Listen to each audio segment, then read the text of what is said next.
All right, hello and welcome to Responding to Business Disruption, a webinar forming part of the virtual event series Business as Usual, Reshaping the Present and Future, hosted by the World Business Council for Sustainable Development, or WBCSD for short. My name is Austin Kennedy, and I'm a Geneva-based manager within the Defining Value team here at WBCSD, and I'll be hosting the webinar. We'll proceed to the interactive panel shortly, but first I'd like to quickly go over some logistics and briefly introduce you to our organization. Firstly, the session is being recorded. Oh, sorry, my audio is being very weird.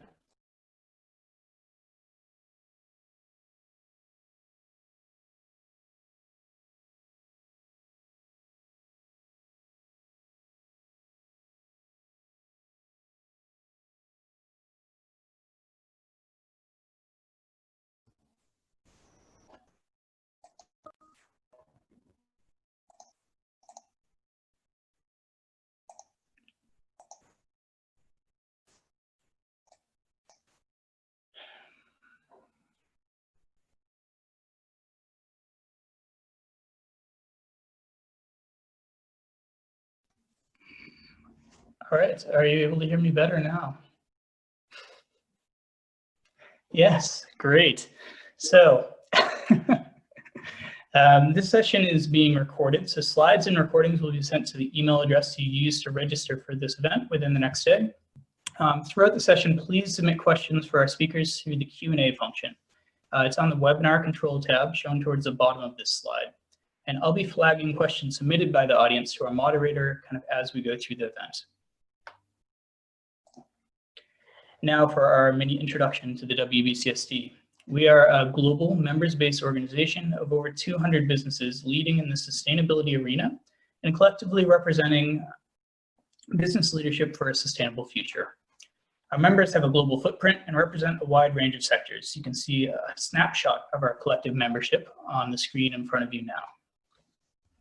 Our work programs are member-led and focus on 6 system transformation themes shown on this slide, alongside a handful of sector-specific projects such as the Chemical Coordination Group, the Forest Solutions Group, the Tire Industry Project, and the Global Agribusiness Alliance. Each program is broken down into a range of projects focusing on more specific topics, and you can learn more by visiting our website at www.wbcsd.org. Yeah, but enough about us. At this point, I'd like to turn it over to our moderator for today's event, Dr. Gail Whitman. Gail Whiteman. Gail is a professor in residence at the WBCSD and is actively involved in building science-based targets for collective business action. She's an expert in global risk and systemic change and the incoming professor of sustainability at Exeter University. Gail is a regular contributor to the World Economic Forum, serves on numerous advisory boards, and is the founder of the not-for-profit Arctic Base Camp, a unique science solution outreach platform at the World Economic Forum's annual meeting at Davos. So at this point, I'm going to hand it over to you, Gail. Great, thanks, Austin. Well, welcome to the panelists and welcome to, I see we've got a number of participants on, which is great. Wherever you are in the world, I'm in Europe right now, so it is morning time here and it's a sunny day. All of us, of course, have seen our life change quite dramatically in the last few months, some of us for longer than others, and some of us are certainly seeing some easing of some of these new restrictions. But I have to say that I am extremely excited about the panel that we have today, not only because we've got some fantastic panelists, which is definitely true, but also because the topic of business disruption is the topic of not just the year, but perhaps of the century.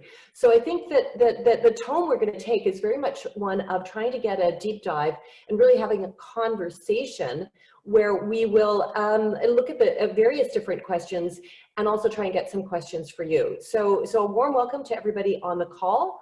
And I'm going to do a very brief 2 slides to sort of to set the stage a little bit before we go into the conversation. Can I have the next slide, Austin? Now, of course, it's coronavirus time. We're in the midst of a pandemic, and in many cases, I think for most of us, we were caught off guard. But the world knew that this risk existed.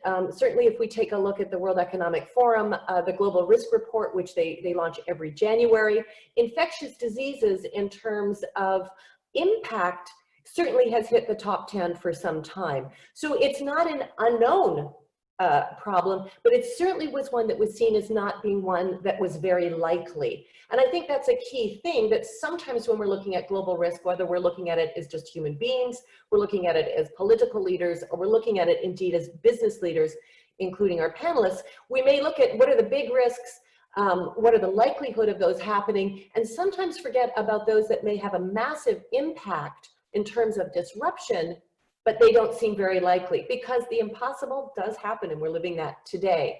So we can see both if we look at the WEF survey of their stakeholders, infectious diseases was in the top 10 in terms of impact, and the Global Shapers, which is the younger group that they also interviewed for their global risk report. The impact was in the top 10, number 9. I think if we redo this, and when WEF launches this report in January again, I think it will be interesting. I would highly think that that infectious disease will move up the ladder, but we can see it's not the only one. So in terms of systemic risk, we've got all kinds of different things. And from my perspective, I think that's also important. So one of the things we will ask the panelists is, what do we learn from coronavirus and how we've had to adjust and deal with that kind of business disruption? And how can that really help us deal with a number of those systemic risks, particularly from the environmental and social perspective on sustainability that we know are coming down the road? Next slide, Austin. Now this is a cartoon. You probably saw it all over social media. I had it on my Facebook. Indeed, not to minimize the struggle that we've had with Corona and the tragedy that's happened. I mean, we've had massive impacts in terms of not just our business disruption, but in terms of people's lives. And we will be indeed happy when it's over. And of course, science is really leading that charge. But we also know from a science perspective that climate change, and of course also biodiversity loss, and the potential impact of that, both economically, but equally or more importantly, on the fate of humanity, is a bigger curve. So if we want to flatten the pandemic curve, I think we do need to capture those learnings and really look at how are we going to address some of these other big systemic risks that indeed on the World Economic Forum's Global Risk Report actually seem to have a bigger impact and seem to be much more likely than coronavirus. Now, whether that's just perception or not, we'll have to see, but certainly the science data on impacts from climate change and collapse of biodiversity are certainly sobering. So that is the landscape of global risk. Now, before we get into our conversation, we are a business organization, and I'd like to do a brief antitrust statement reminder to ensure that we don't infringe on any of our requirements here. Panelists, I'd like you to avoid any discussion or conversation of competitively sensitive topics such as pricing, costs, bid strategies, future capacity additions, customers, and output decisions. So let's keep that in mind, an antitrust statement here. Okay, now I've said that we've got the panel, and it's a very, very good one. Very happy that dialing in from Hong Kong, Austin Bryan, who's a Senior Director of Innovation at CLP Group, that's China Light Power, and he's a multiple board member, is here to share his insights on our questions today on business disruption. Barbara Cooks, who is a multiple board member and of course Vice Chair of Fair-Maniche, is dialing in from Switzerland. Nice to see you again, Barbara. Ralph Fitzner, Head of Sustainability from Volkswagen, is with us today. And I can't see the last name on that one, so I'm just going to look on my slide here. Serpil Taskioglu from Unilever Innovation. So welcome, panelists, and let's start here. Now, my first question, because I have said that I want us to be conversational, is I'd like each of the panelists to briefly say to me, what are your highs and lows of lockdown? So it's been a strange time. Some of us have been locked down a long time. Some of us have, well, I think probably all of us have been locked down quite a long time, some more than others. But what's a quick high and low? And Austin, if I could start with you, because I think you've probably been locked down a little bit longer than I certainly have. How has it been for you? Yeah, thank you, Gail. Good afternoon, good day, good evening, wherever you are on the call today. The high, I think, would be the absolute collegiality and engagement that we have experienced in working with people both inside and outside of our organization. We are a group that have multiple geographies: China, India, Australia, Southeast Asia, Taiwan. But more importantly, all of our partners are well and truly global. And honestly, the engagement and the way that we've been able to carry things forward safely and humanly with people has been a personal high. A low, I guess, would be my son and his fiance having to postpone a wedding that they had planned for 18 months up until the 9th of April, which was the wedding day. And unfortunately, in Australia, the reality was there was going to be a lockdown. And so the low was them having to postpone something they've been planning for quite a while. Oh, I'm very sorry to hear that, Austin. I think that resonates probably with a lot of us. We've all had to change some personal plans, but a wedding is a big one to postpone. So hopefully that will be booked soon. Barbara, can I ask you, how's it been for you? Well, certainly a very big change. I think it would be a lie not to say that this has been a massive impact. Now, understanding as a board member, you anyhow work more remotely than as a direct executive. So that obviously has alleviated. But I would say the high clearly is that the organizations that I'm involved in are all doing relatively okay-ish in terms of the people, in terms of the exposure, in terms of the cases and so on. My family, my friends as well. I think that's the first high. And the other high I see is that I'm learning that deceleration is actually a good thing. Oh. And I've been, and Ralph, we work together. So, you know, I'm always very energetic and on everything and, I 24/7 and lots of energy. I think this has taught me, and I think a number of people, that deceleration can be useful because you think more, you cool down, you relax and so on. I think the low certainly has been, having been involved in so many strategic processes of companies for a number of years, that despite all our processes, and you have shown this chart, Gail, that we haven't really been able to identify this. And secondly, for me also the low is there is no scientific base in this. And a scientific base, it's not organized yet, the knowledge about the virus. So that's the other thing. I mean, we always thought we're the master of the universe, we manage the world, we understand everything. But here it's not even a scientific base. So I think this would be the two lows. Yeah, excellent points. And certainly the resonation of the little bit more, the slow working has helped me as well. Ralph, can I get some thoughts from you? Yes, certainly, thanks.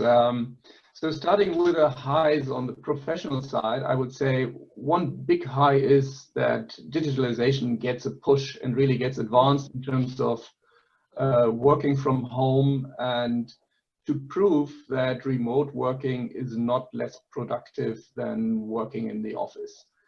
So that's certainly a high, which is on the professional side, as well as also on the personal side, because I typically commute between Munich and Wolfsburg, which is 600 kilometers, so 4 days a week in Wolfsburg. And now the balance is much more towards also working from home. So that's a high. Another high on the professional side, I would say it's impressive to see how our company is really taking care of the employee first and having precautionary measures in place to protect our employees.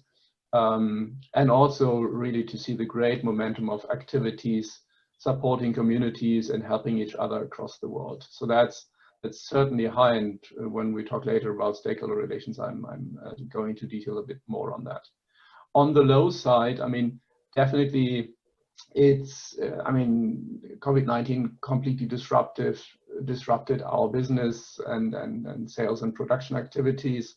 So we are slowly ramping up manufacturing now in a one-shift system.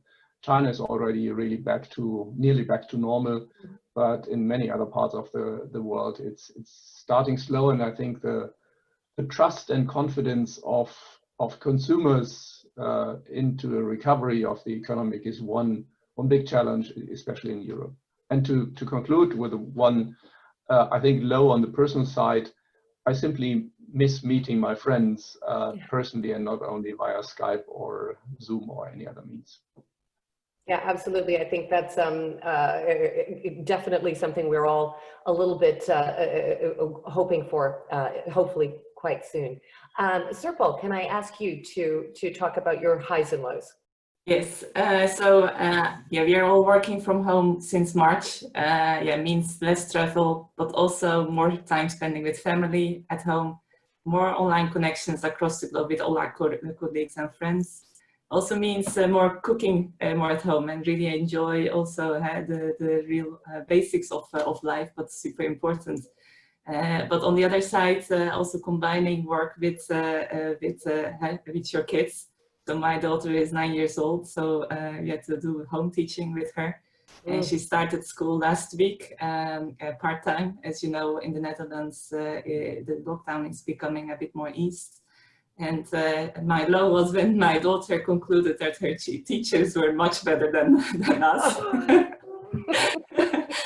But really appreciate also yeah, all the hard work of our teachers. So also Gail, on your side, thank you also to all that are doing all the efforts now to also face with this situation and really make the best out of it.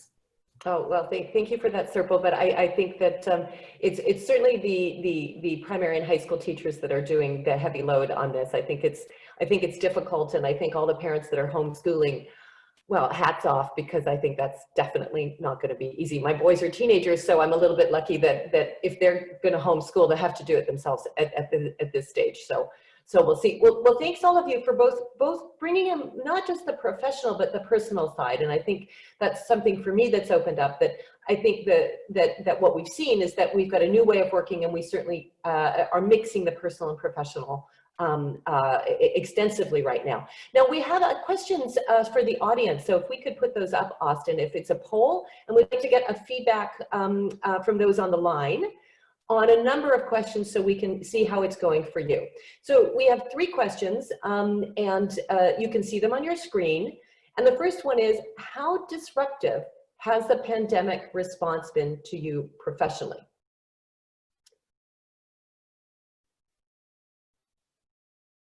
And I'll let people have a chance to choose that.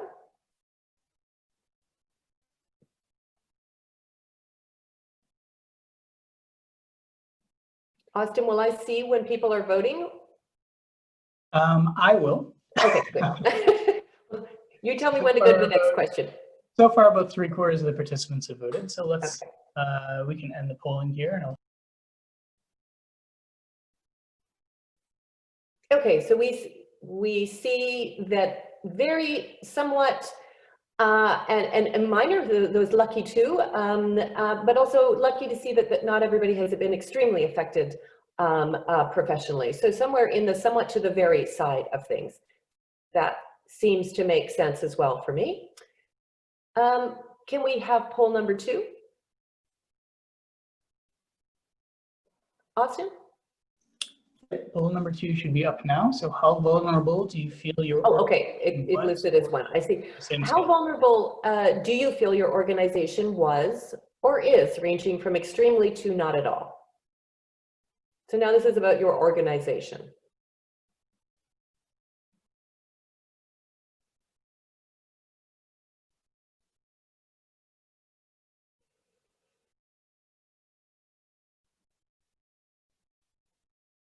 And similar, slightly more in the somewhat category than the previous one, but roughly about the same spread here. Nothing on the extremely or not at all, but somewhere in the very to somewhat. So certainly a key business disruption issue for most of us on the call. Now the third question would be is, how comprehensive do you feel your organization's response has been? Again, ranging from extremely to not at all.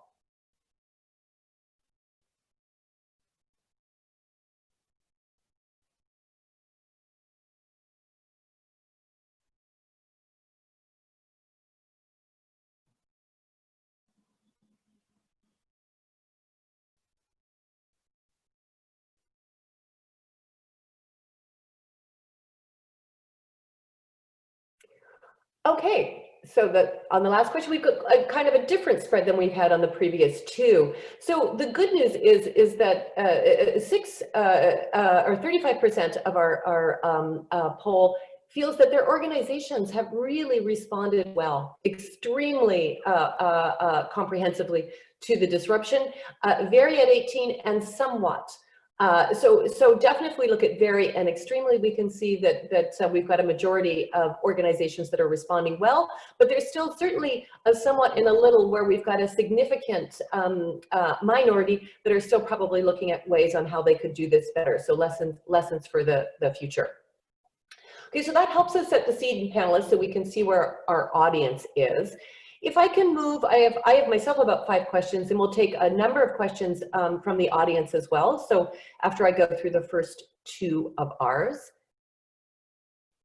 can we take off the poll, Austin? It's showing on my screen. Can I do that? Okay, good. Question 1 that I have for the panelists is that we heard from our own highs and lows, and certainly we've seen that there has been people in the audience that this is resonating with. If we take a look at something that the World Economic Forum thought would have high impact but was very unlikely did happen, how has that affected our ways of working? So let's start at the micro. I mean, obviously there's massive issues both in terms of adjusting to the work as it is now, but as we get back to recovery and how we reintroduce new ways of working into our organizations, what are your thoughts on that about both employee safety, customer safety, mental health issues, digital divide? You know, what's the burning issues for you right now? And if I could start with you, Ralph, to sort of kick off from your experience with Volkswagen, that'd be really helpful. Yeah, happy to do so.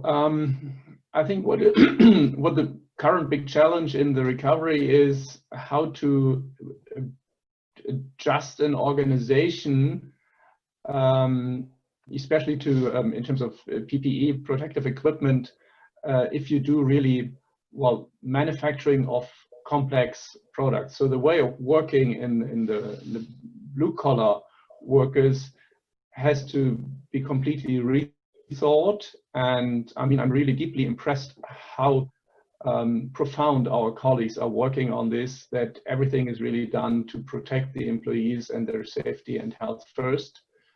But it will take a while until this again is fully operational. And I think right now we're learning a lot from our colleagues in China, and this is somehow one of the advantages being a multinational companies with a strong footprint in China, that the colleagues there have been, let's say, disrupted early back in January or even December last year. So we can learn a lot from them right now, how to ramp up manufacturing in a way that protects health and safety of employees. So that's I think we have to differentiate between blue collar and white collar workers in terms of ways of working.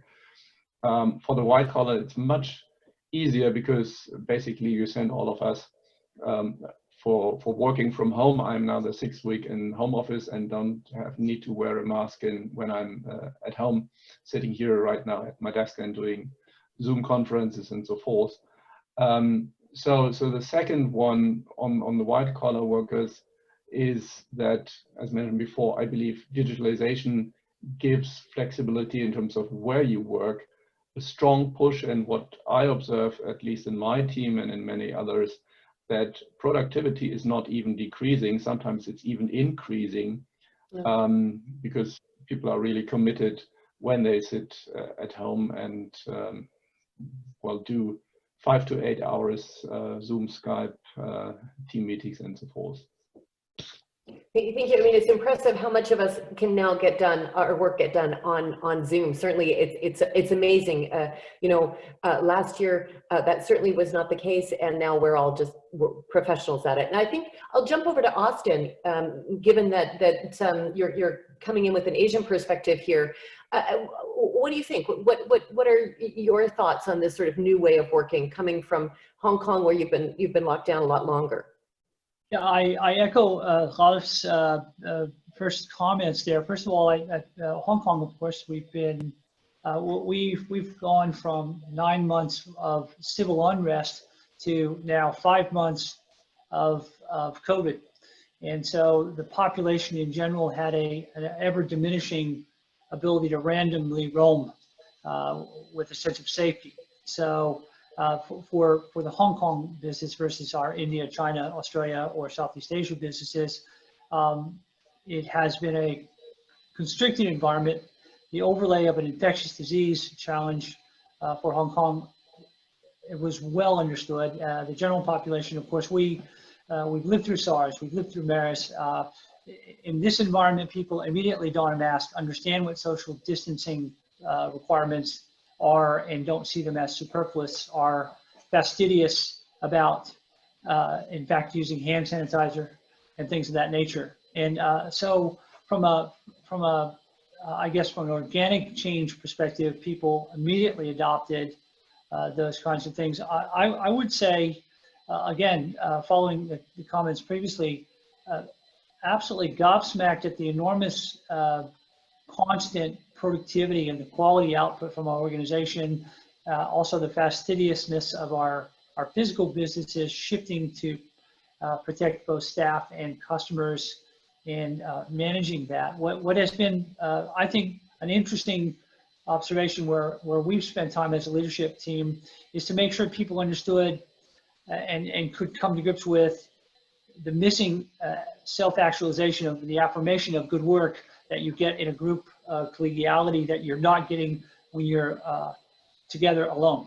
And so high achieving individuals are missing one key component, and we've been trying to talk to them about making sure that they don't lose that balance because they're working at some place in their home environment, that they don't try to overdo the need to demonstrate productivity at the expense of balance. And I think that is a very, very important aspect. We've spent a lot of time on the mental health side, and so that's been beneficial for us. And can I just probe a bit deeper here? And how have you been dealing with the mental health wellness question with CLP? Well, I think first of all, openly and candidly, you know, when your CEO says, I'll give an example. Today is one of our first seriously fully deployed new days back in the room with still 1.5 meter distance, but 15 people in the room. And the CEO said, gosh, I hope I'm not the only one feeling a little bit intimidated for being in a room with 15 people for the first time in 5 months. And what a lovely way to make people feel comfortable and acknowledge that we've been working in a very different way. And on the other side, systematic solutions for people for access and flexible deployment to come back to work, whether that was an A and B week, which is Monday, Wednesday, Tuesday, Thursday, or continue to stay home because your kids are not back at school, or all the flexible issues being, I think, customized in their deployment as opposed to a robotic, systematized, this is our process, this is our company. Great. Thank you for that. Sirpal, maybe you could give some thoughts from your end. You're also one of the people that have been homeschooling, so you definitely have some insight on that. Yeah, so what you see also from our food perspective is that because people have moved home, people are working from home, homeschooling, we also saw from a business point of view a lot of demand for food products. So we had to adapt very quickly with both our people, ensure that we can keep up the demand, and also move our people that were normally working in supplying our food services, so the restaurants which have been then closed down, quickly to shift to retail. On the other hand, also our marketeers responded very creatively, quickly adapting our campaigns like Knorr, where we have launched Knorr at home recipe campaigns. Also Hellmann's has done the same with Stay Inspired, really helping the people with all the products that they have at home to cook more consciously and delightful food. So that is kind of the swift that we have seen. But also from an innovation side, that's because we are working all from home, that we have moved quickly to virtual trials for product development, and that people are really prototyping products on their screen. And this is also, to Ralph's point, digitization becomes super critical, that you can do these critical processes at home. Great, thank you. And Barbara, from your perspective, a little bit more on the new ways of working and how that because you've got quite a broad perspective on multiple companies. Absolutely. I mean, I see really two elements, and you have already mentioned my colleagues, many of them. But firstly, obviously, there is a change in the employees on one hand, but there's also changes, and certainly you mentioned it for Unilever, in many industries, in most industries, I would even say in all industries. So these are the two facets. I think on the employee side, what's very, very important to consider is what of this digital crash course, what should we take into the future and what not? I think that's the first thing. Secondly, what we also see in many of the organizations, the safety, let's say, issue becomes more and more important for companies in all aspects. It's also financial safety, balance sheet, etc. safety, but employee safety. Yeah.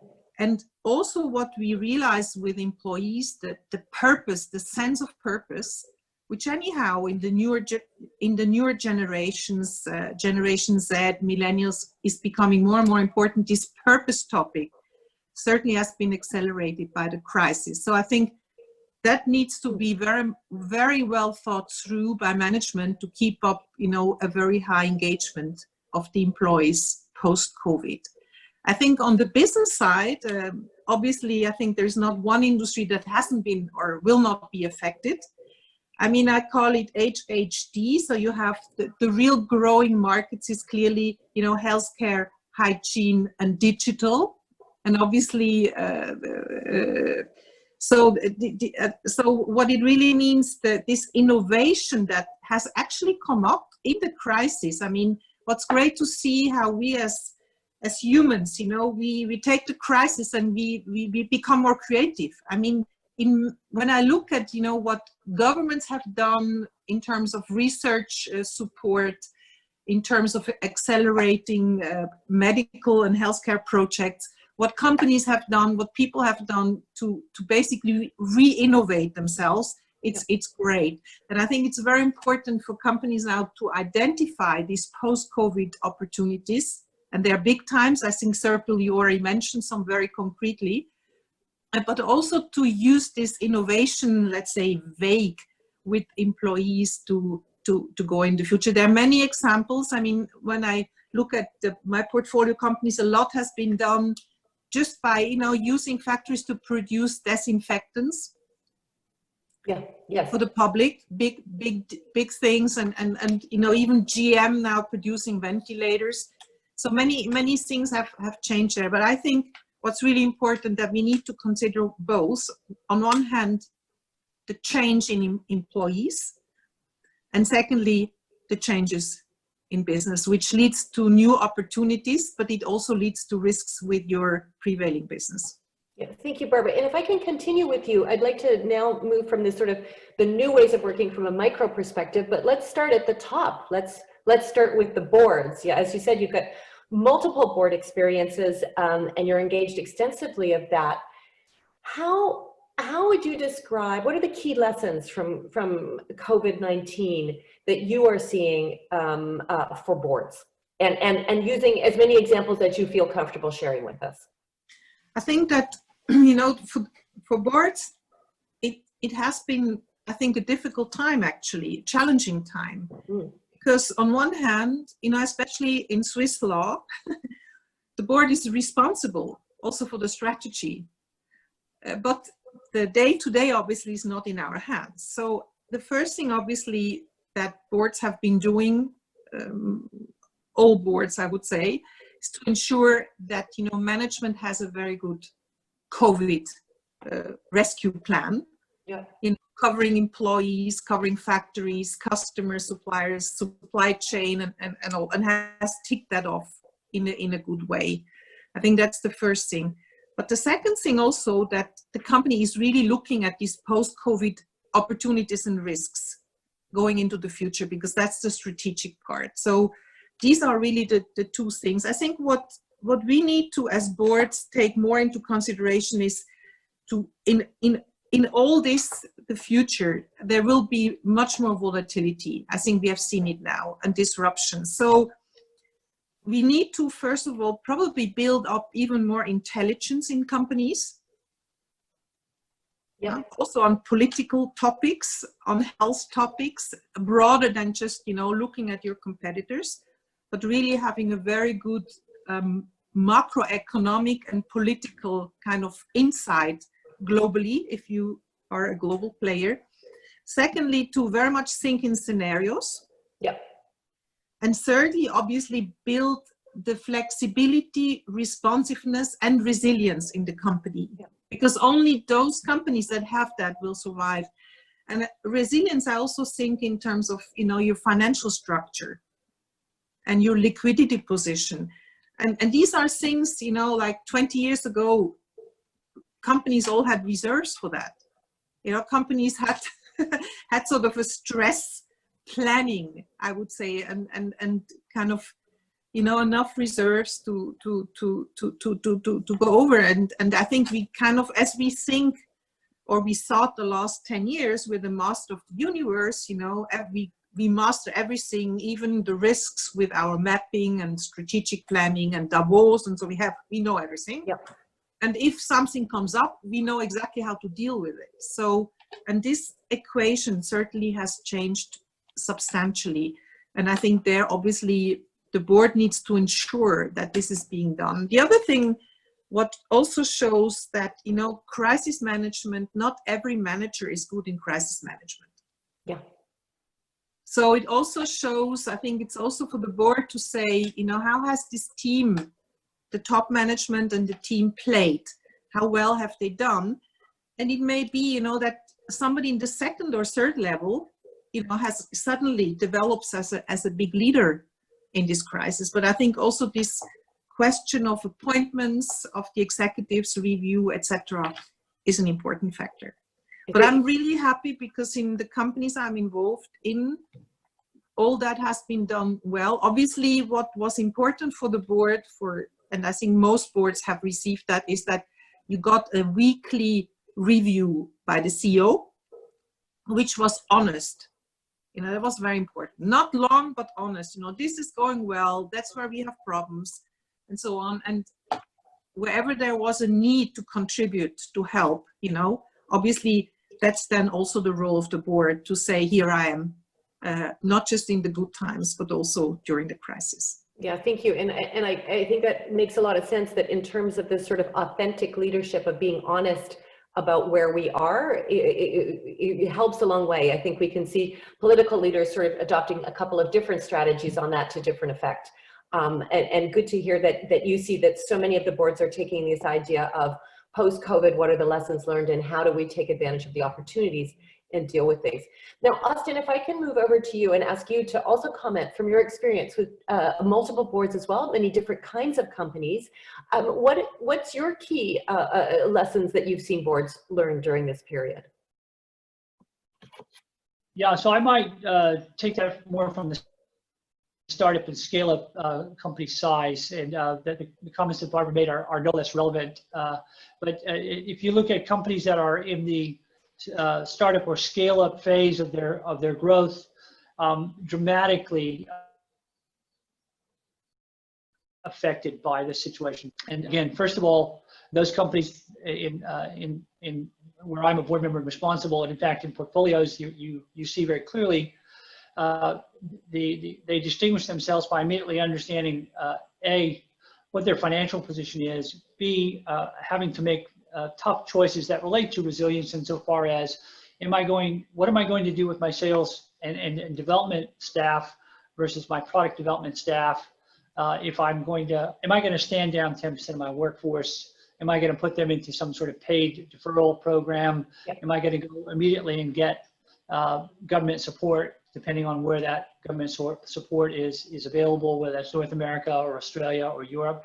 And so, A, how quickly did they understand what they needed to do? How did the board facilitate and support that? Whether that was capital raising, whether that was a range of things. But I would say that it's easy for large corporates to look at this as a strategic exercise that you could almost breathe carefully through. It's much more dramatic for those companies that are in the midst of growth and disruption, that have real value to bring to the market and are now absolutely in a very different position, probably for 12 months against their capital funding requirement or their staff retention capabilities, etc. Thank you on that. I've got two audience questions that I'm going to read out, and then whoever on the panel would like to respond. They relate to the first two questions that I've asked. So the first question is, could you speculate on what adaptations in terms of ways of work and production patterns should or will continue post-pandemic? So what are the good things about both the new ways of working and production patterns? I think some of the panelists already touched on that, so perhaps a few more examples.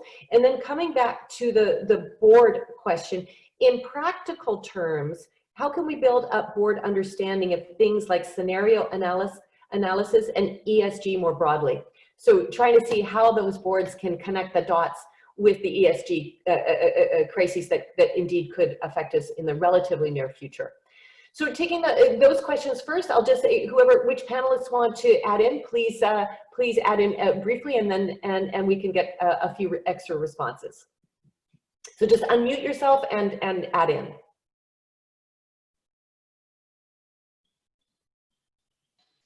I'll jump in. So I would say that the sustainability opportunity and the linkage between those is something that boards need to be constantly coached on. While if you had said pre-COVID, sustainability and cybersecurity are probably the highest issues on board watch list in terms of being authentic in how they are managing their fiduciary responsibility, no one was deeply engaged in something like infectious disease. But now, as you look at COVID and the implications, there's a very clear line of sight towards sustainability and the ability to perhaps even leapfrog with your innovation and the technology availability into a deeper connection to sustainability. And so I think if you're going to be effective with your board or your senior executives, you've got to help tell that story and set that context so that boards can encourage and support that direction from a strategic perspective.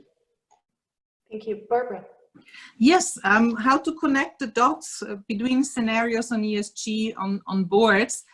There's one tool that I think is extremely helpful for boards, and honestly speaking, I think that really needs to emphasize much more in the strategic reviews boards have, and that's the materiality matrix that I think we all know.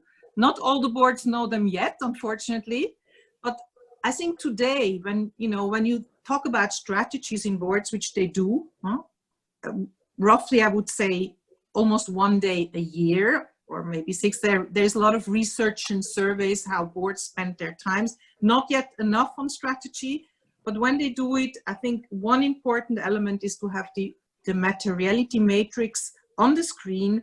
And obviously that matrix, just to describe it, on one side, you have all the different risks that could come up.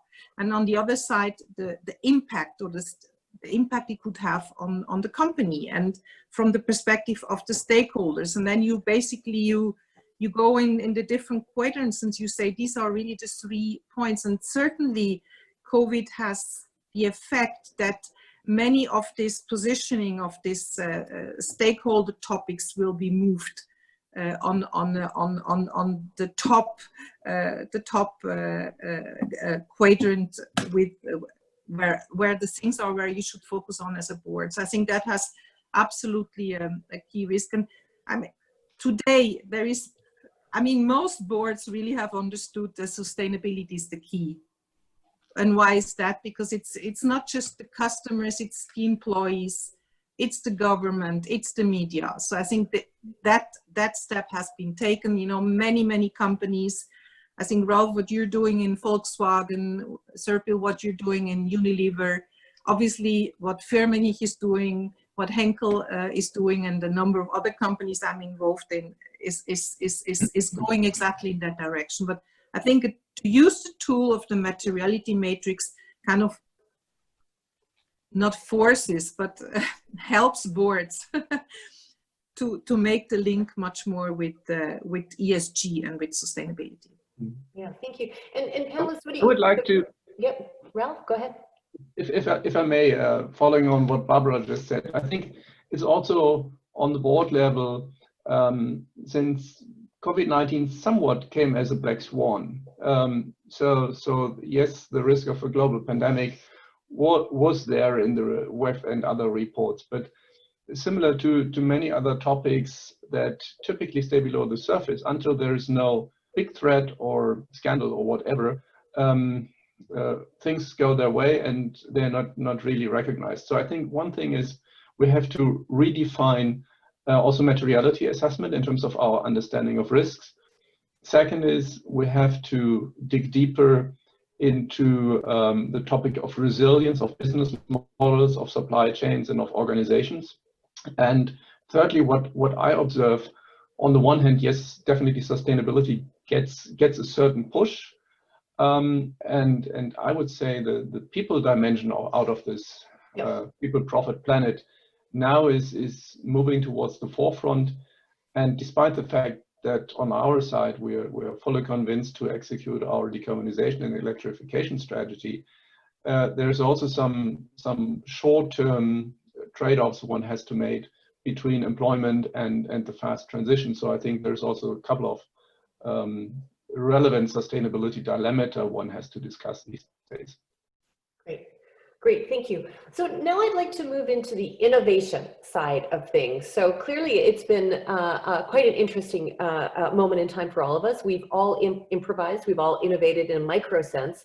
Some companies have certainly innovated in a macro sense, whether it's changing their production lines to make PPE or change the vaccines or hand sanitizers or clothing for the medical staff, frontline key workers, medical staff. But of course, companies have innovation, robust innovation strategies anyway. Many of those targeted already for some of those big systemic risks like climate change, biodiversity.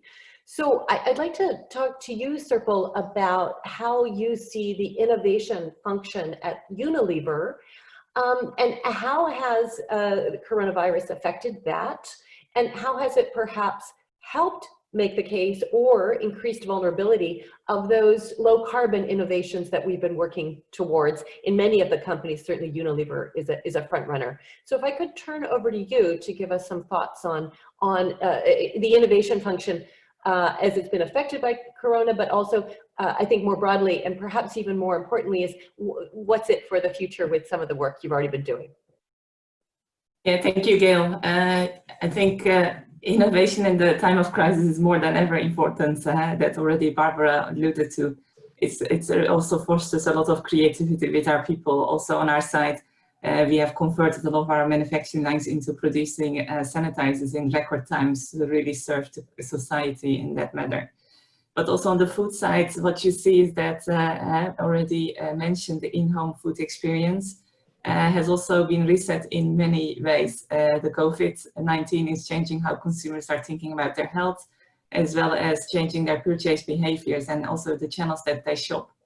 So we see these changes on behavior, both at the short term, but I think it will likely to persist also in the long term, that people are tending to bring out of home to in-home, in future even more so as recession hits, but also more cash-strapped consumers that we see have a lot of people unfortunately losing their jobs. You've seen the statistics, I think, from the US, but also India.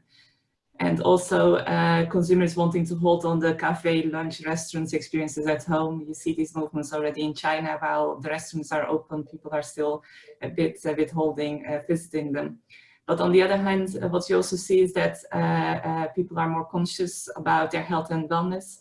So look also for immunity boosting foods and tea. So we also see a surge in demand for our plant-based products because they're more healthy.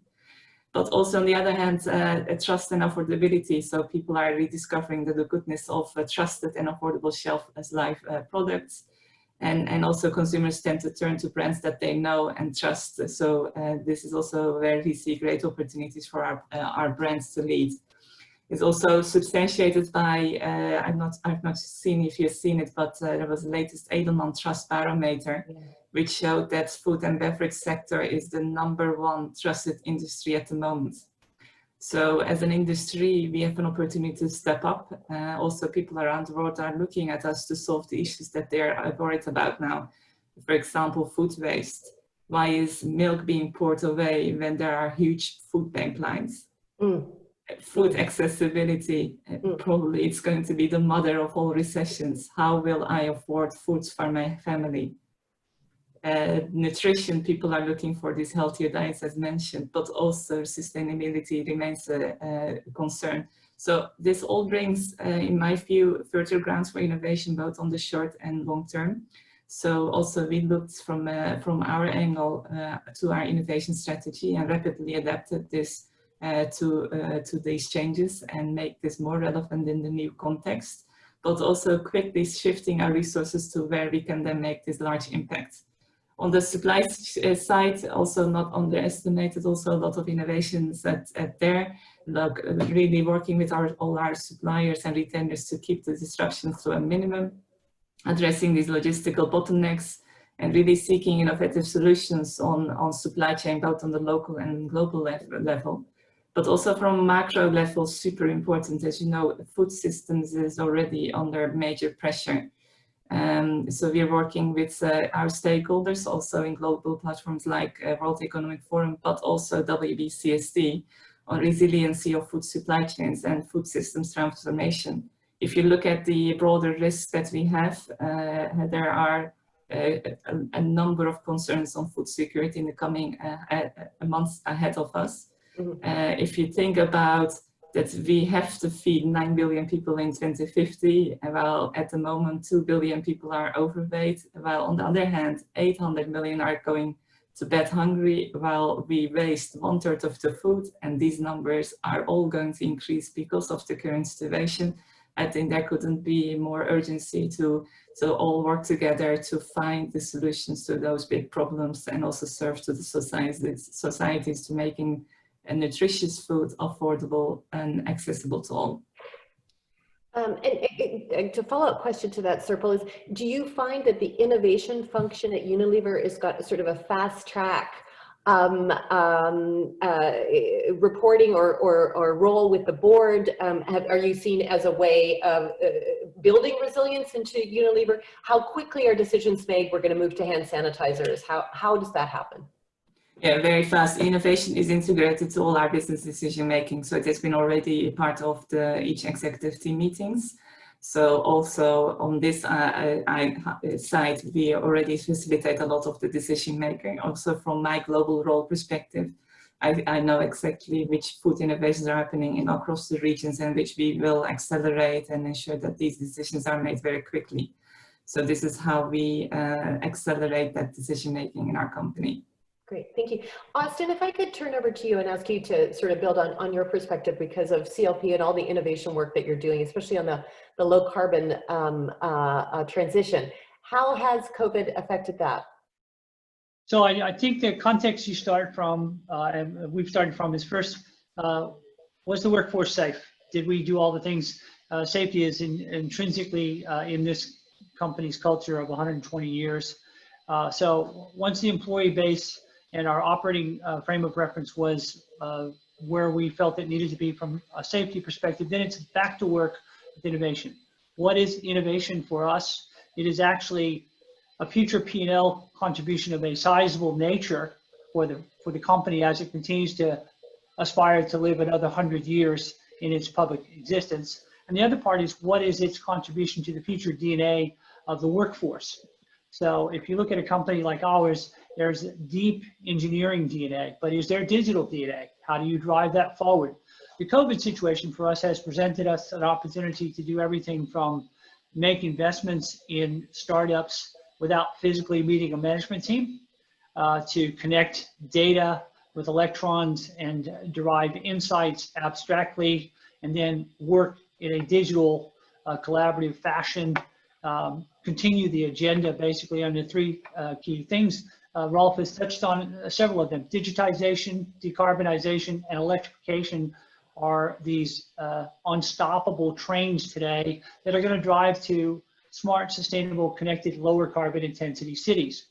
And so for us, it's been full steam ahead on those things and being as expressively creative as we could to continue the momentum in spite of not working in what had been historically a traditional way of work. Great. And are you optimistic about that journey?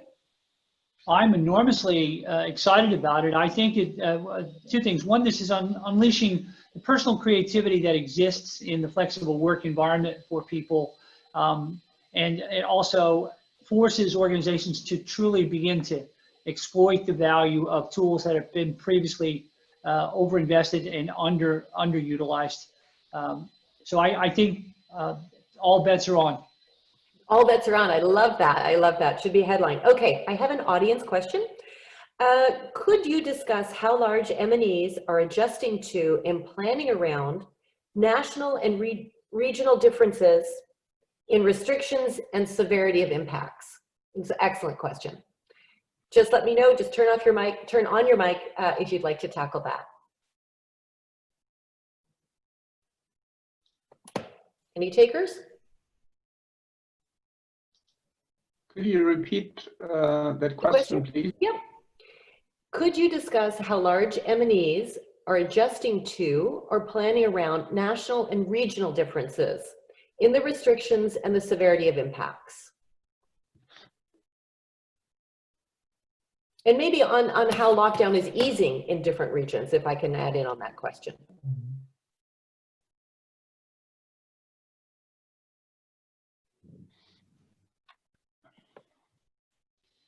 I'll have a go. I'll give that a go. So for us in Australia, we operate a very large business. Australia has approached COVID differently than India, differently than China, differently than Hong Kong. And so for us in each of our markets, we've had to be flexible to think about our workforce with a generic set of requirements for safety, protection, and respect for the values and the way that we operate, and then apply that in a dynamic and decentralized way relative to state and local governments, whether that's in Australia, where Queensland still are not allowing cross-border traffic, other than if you've got a permit, you can't transit from New South Wales to Queensland. And if you live in New South Wales and you work in Queensland, you can't get across the border unless you've got a permit. So you wouldn't imagine that in a federal democracy, but that's the reality.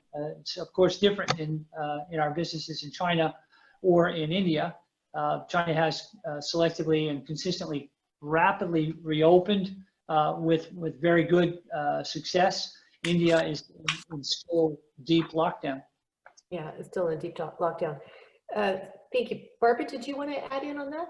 Yes, absolutely. I think what the crisis has shown so far is that when you look at how countries have dealt with this situation, that countries, I take as an example Germany, that have been more responsive to regional differences, have in a way done better. And I think the same applies to companies. Obviously, on one hand, there needed to be a top crisis management, a crisis task force, and so on. But obviously, there are differences. There are differences not just on this issue between, Asia and Europe and the US, and have always been. So I think there to have this network, to have this kind of responsiveness to the local situation, to have a network that can operate and can take their own decision versus a very hierarchical central model, which anyhow, in my view, is a sense of the past. And coming back to the question on innovation, just two short comments to what has already been said by my colleagues. I think firstly, and Serpil, you have described it with the cube, the famous cube, which actually was a product more of the past, and suddenly it has found a revival. Actually, I had problems to find cubes here in Zurich lately to make soups and things, because that was not such a more modern-ish topic you would use in kitchens. I think the whole topic of how we are understanding consumers, the market research will have to change, because there are things going on. I mean, a friend of mine just told me yesterday that in Germany, there is a huge boom to buy camping cars. Yeah. And I think any kind of market research you would have done 2 months ago, you know, with however this sample size would have been measured, you wouldn't have gotten this. But obviously, as you know, in Germany, you can make mostly local holidays and you have to be confined. You may not want to go to a hotel. It makes a lot of sense. So I think the whole market research, the understanding of what customers want post-COVID, I think will probably be a little different than what we have done in the past. And the second topic I would like to say with innovation, there is at the moment so much global funding, you know, going on for the recovery. There, you know, in the US, in Germany, every country, European Union, there are billions behind the recovery. There is a lot of funding. And I think as also being a sustainability leader, we have to ensure that this recovery funding has a little bit of a green touch, and that we don't make the mistake, you know, just to fund kind of the old economy with this, but also that these funds are allocated to the new world and the decarbonized world. And I think there the World Business Council for Sustainable Development and all of us obviously have to play a little bit of a role to ensure that this mistake is not being done. Yeah, I couldn't agree more, Barbara. And we'll come back to that when we have the question after this next one that I'm going to tackle towards Ralph. But thank you for queuing me up. Ralph, I think people are really curious to find out from a corporate executive perspective, you know, stakeholder engagement during a pandemic, during such a large-scale global crisis that's put businesses on its end, puts you know, healthcare right at the top, put humanity before economics. How has that affected the way a large organization like Volkswagen deals with stakeholder engagement? Has it changed the way you look at stakeholders, and what are your lessons moving out of COVID and moving into, of course, hopefully a lower carbon world in the relatively near future? Yeah, Gail, thanks for that question. And probably I'd like to combine it with the question from the audience in terms of recovery, because and how we align with different stakeholders the plan to go back in ramping up the work. And my impression is, and without criticizing EU or governments too much, that during the pandemic, often large multinational firms have been better coordinated with our global footprint across many countries in terms of dealing with people, dealing with the crisis, dealing with supply chains, and taking care of communities. A couple of governments, because the immediate effect we've experienced in Europe and then even within Germany across different parts of the country, that borders were closed or some restrictions were laid out as a first measure. And I believe so COVID-19 has proven us that to a certain way, there should have been more coordination and more alignment. And in terms of what we've done within the company, I mean, in all countries, more or less, we have been working with governments in supporting their crisis response teams, their COVID-19 task forces in order to, for example, get protective equipment in January from Europe to China, and now in March, April, being supported heavily from China with protective equipment coming back to Europe, and also using our professional capabilities and expertise. And this comes now to stakeholder engagement and also corporate citizenship activities. I mean, business typically has large procurement organizations, and in terms of crisis where normal business is interrupted, the capabilities and capacities are still there. So what, for example, colleagues in Scandinavia from Scania, or one of our truck firms, did, that they were supporting local hospitals in getting up their supply of PPE, ventilators and things importing from China, because we know the Chinese market since we have 100,000 people working there. So there's a lot of new forms of engagement with societal actors, using the professional capacity of a procurement department, for example. There's also an impressive variety of activities going on in supporting communities, because I think, Sepil, you mentioned what's happening in the food system, at least in Germany and in some neighborhood countries.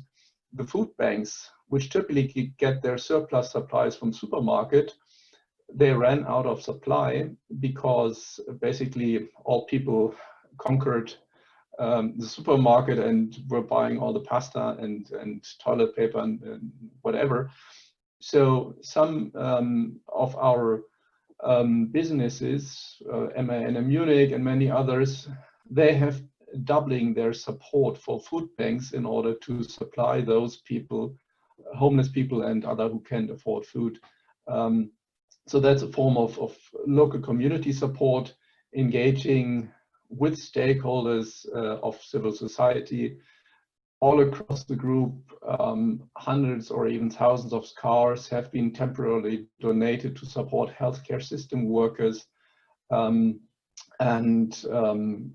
grants to and also donations to the German Red Cross in order to support refugee camps in Turkey and Greece. So to me, it's really impressive to see how that people side, corporate citizenship side, got a huge momentum and push in terms of stakeholder engagement. And this is, let's say, the benefit if you are in 150 or more countries present and have 120 manufacturing units across the globe. So that's the corporate citizenship side and really new forms of engagement. The other thing is that what we typically consider as stakeholder engagement and dialogue formats, which is increasingly important to get inputs into our strategy, these formats in the past typically have been analog ones. So you meet and greet people. We had our last big stakeholder engagement format on the future of the workforce and transformation challenges with electrification and digitalization. We had 200 people gathering in February in Wolfsburg, having board members talking about it, representatives from unions, former ministers for labor, and all these formats where people meet in a room, 200, 100, whatever, now are, at least for the next month to come, more or less disrupted. So that in terms of the typical stakeholder engagement with NGOs, we're also thinking about how to define these new formats of a digital interaction, which is extremely necessary because, Barbara, you mentioned all the recovery funds. They have to be directed into a more sustainable form, and many stakeholder groups such as NGOs, Greenpeace and so forth on our side in the transport industry are pushing heavily for electrification, for example. So we have to maintain that dialogue in a certain way, despite the fact that we can have larger events with these stakeholders. So that's something to come also on our side, getting more digital in these stakeholder engagement formats. Thank you, Ralph, on that. I'm wondering if I could ask Serpil to maybe expand a little bit as well of how has stakeholder engagement shifted at Unilever, if you've got some examples or want to add in a little bit on that. So to serve our consumers and communities, as one of the immediate steps as Unilever, which we made, is contributing 100 million euro to help to fight against this pandemic through donations of soap, sanitizers, bleach and food. But also we have set up partnerships and, for example, hand washing education programs with national health authorities and NGOs to support the local communities. On the other hand, we feel we have an extended value chain responsibility. We have also offered 500 million euro of cash flow relief to support the livelihoods across our extended value chain. That means helping the early payment for our most vulnerable small and medium-sized suppliers to help them find financial liquidity. but also extending credit to selected small-scale retail customers whose business relies on Unilever to help them to manage and protect the jobs. So that is like our immediate response, but as also mentioned, the food system transformation is absolutely critical in the next few months. So we are working very closely with all the platforms like WBCSD and the World Economic Forum, but also with our farmers, suppliers, governments, to really find out and work together how we are going to transition the food systems into a sustainable one. Both responding currently on the crisis needs around foods, but also on the long term, how do we create a real inclusive, sustainable food systems for the future? Great, and I think that's a perfect setup to what is my last question, which hopefully we've got a good nearly 15 minutes to talk about, say at least 12 minutes, is what does success look like from your perspective? As we hopefully start to see the light at the end of the Corona tunnel, what is success coming out of this pandemic from your company perspective, your organizational perspective? And if and how do you feel optimistic that that will push us farther along the low carbon transition when we know there is just such a big challenge moving forward? Emissions have clearly dropped dramatically this year, but perhaps they will bounce back dramatically as well, especially if those recovery packages are invested in the more typical fossil fuel industries that we had been hoping to transition away from. So Austin, if you start off with you, what does success look like? Okay, so a couple of things that I think when we think about success and we say, well, what does that look like after you are in the next phase of whatever the next phase will look like. One of the things that we've learned a lot from and we're very excited about is we have Global Accelerator and other programs that we participate in. Those are normally analog engagement. You physically bring companies together, they pitch their ideas, they get a chance to see whether they match with you, you match with them. We do those kinds of things with other global companies. And this year with Alibaba, with the Global Free Electrons Energy Accelerator Program, we've done all of that work virtually. So as an example, we had 800 companies, some of the best in the world, pitching their energy disruption, low carbon intensity, sustainability, technology solutions. And we had 36 pitch online to 10 utilities from around the world. The feedback from both the participants and the utilities was that it was brilliant. So we didn't need to fly 800 people someplace to do something. And hopefully for us, that defines the way that we think about identifying partners that we want to work with to be able to continue to increase the rate of adoption and our ability to take on that kind of disruptive technology. That's one data point. I think the other one is organizationally, we expect to continue to work the way that we have, which has been much more fluid and probably much more open. And I think finally for us, the companies that we're engaging with are actually increasing their metabolic rate of readiness to shift into what we think is actionable leadership around sustainability. Instead of having a fantastic brochure or making it part of their annual report and trying to have some empirical proof points that don't get them in trouble with the Dow Jones Sustainability Index, but rather at least give them a passing mark. The companies that we have engaged with, we're seeing they're reaching out and saying, okay, let's get started. Let's do it now. Let's figure things out, whatever those things are. So for us, success looks like more of that, more quickly, and complete and full deployment of all of the tools that are available to us today in the 4G, 5G environment that we operate in. Great, thanks, Austin. Ralph, if I can ask you, what does success look like? You're on mute, Ralph. Can you unmute yourself? Great. Yes, now I'm done. I think there are two major points in terms of COVID-19 challenges and threats. First is really to master the economic recovery, because I mean, automotive business, manufacturing sales have been down more or less 50% in March and April. And since we have a responsibility for 650,000 employees, their families, and probably millions of suppliers, this is massive that we get out of this crisis without too many disruption in terms of the overall business and business model. So that's thing, mastering the economic recovery and having people trust in their jobs, trust in their future, and let's say positive outcome of the crisis. Second thing is really successfully protecting our employees in terms of health and safety. So currently we're quite successful in having very limited numbers of infections, and this is hopefully continuing to last.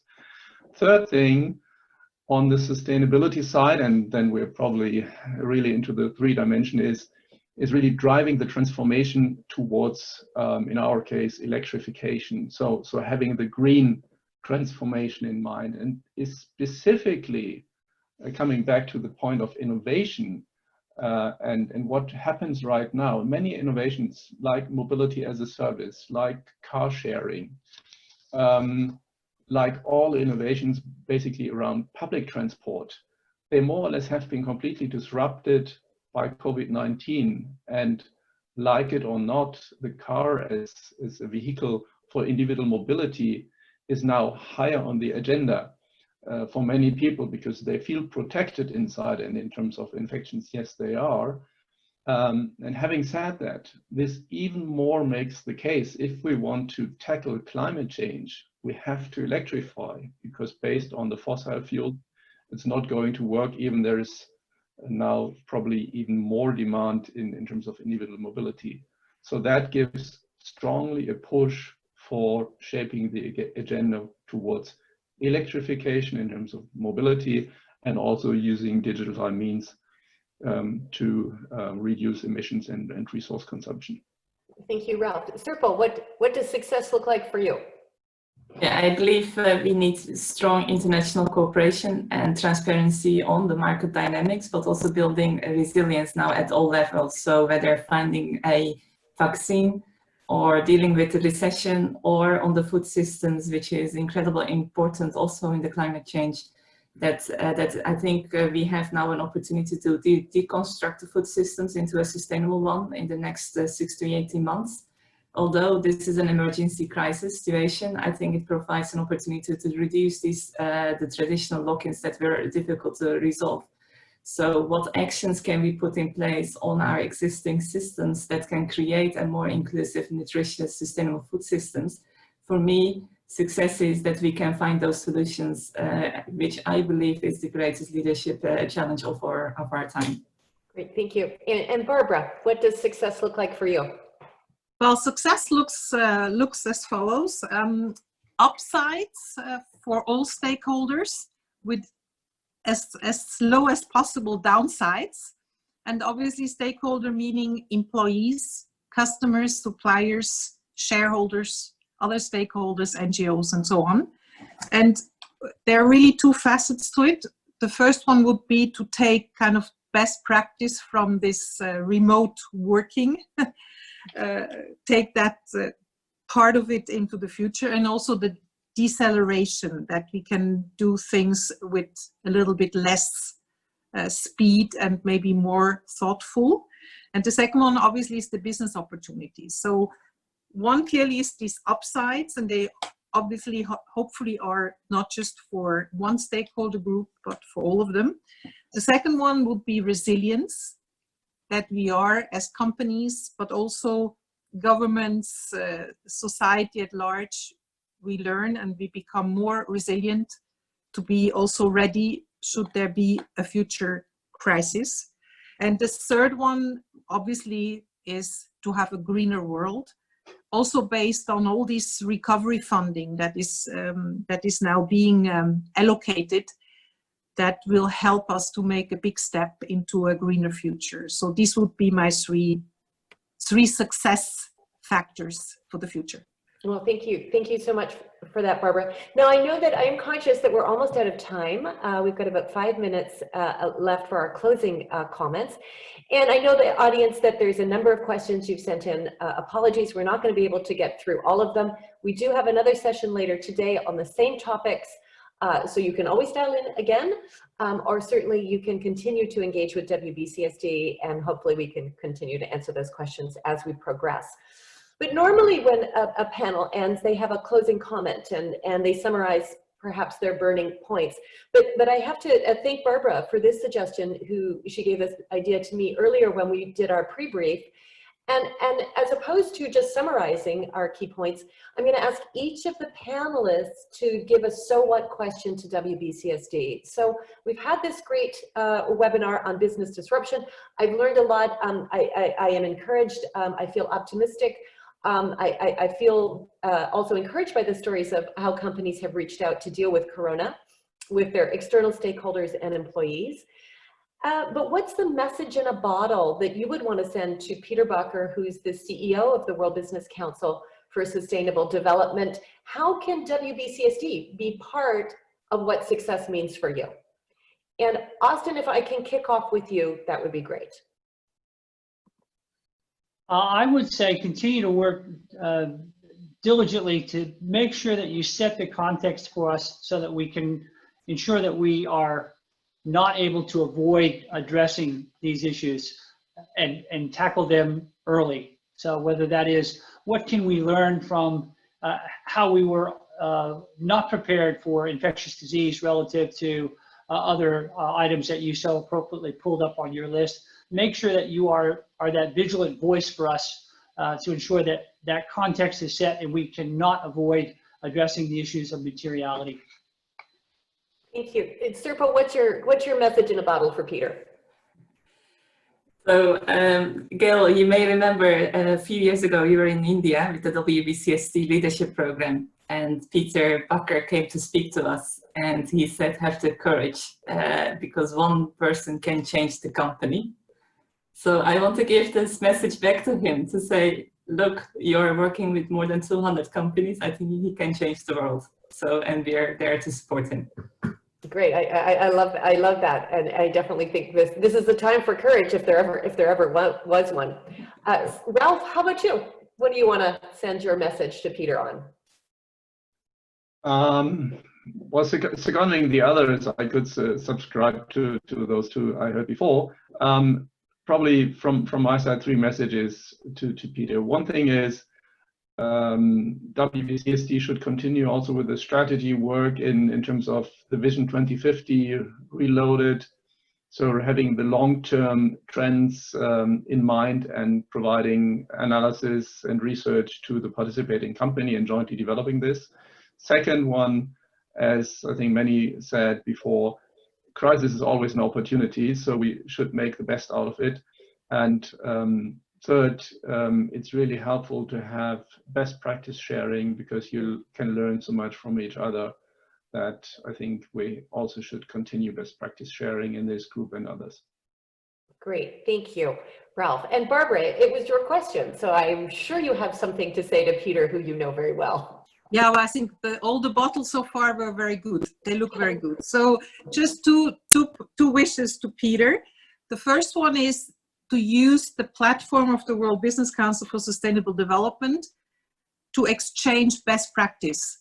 And, you know, already in the session today, I learned, Ralph, from you with Volkswagen, Sirpa from you with Unilever, and obviously from CLP as well, a lot on the energy part, Austin, from you. So to really use this platform, because this is also a lot of trial and error for many companies, because it's the first time they are, you know, in such a challenging situation. And here to have a very flexible platform where you don't have to wait 3 years for a new book, but you can immediately access and say, how did you solve this, Ralph, reopening factories in China, or how do you deal with this safety issue, Sirpa in India, and so on. I think that's the first thing. And it could be very simple platform nowadays. There are so many ways to do this, and also get people in touch. And the second part would be to get as much of this recovery funding for the green.